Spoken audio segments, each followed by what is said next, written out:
இன்னைக்கு கூட திருவிருந்து இல்லையா, இதை கூட கர்த்தர் சொல்லியிருக்கிறாரு. அவரோடு உள்ள ஐக்கியத்துக்கு ஐக்கியப்படணும்னா இந்த திருவிருந்து என்பது ரொம்ப முக்கியமானது.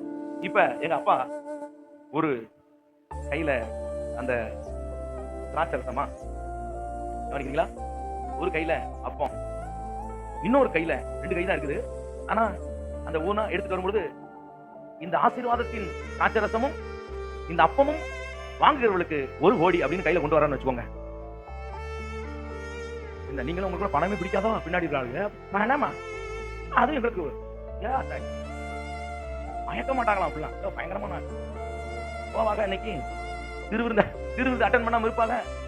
ஆசீர்வாதத்தின் பாத்திரம். ஒருவேளை நீங்க கண்ணால பார்க்கல, ஒவ்வொரு திராட்சை ரசமும் இயேசுவின் ரத்தத்தை நினைவு கூறும்போதும், ஒவ்வொரு அப்பத்தின் அவருடைய சரீரத்தை நினைவு கூறும்போதும் எதை பெற்றுக் கொள்கிறீங்களா? ஆசீர்வாதத்தை பெற்றுறீங்க. அன்னைக்கு சாபம் உடையும், அன்னைக்கு கட்டுகள் உடையும், அன்னைக்கு பொல்லாத வல்லமைகள் உடையும். தேவன் ஆசீர்வதிக்கிற பாத்திரம் எங்க இருக்குன்னு கேட்டீங்கன்னா கர்த்தருடைய பந்தியில ஐக்கியப்படுகிறதுல இருக்கு.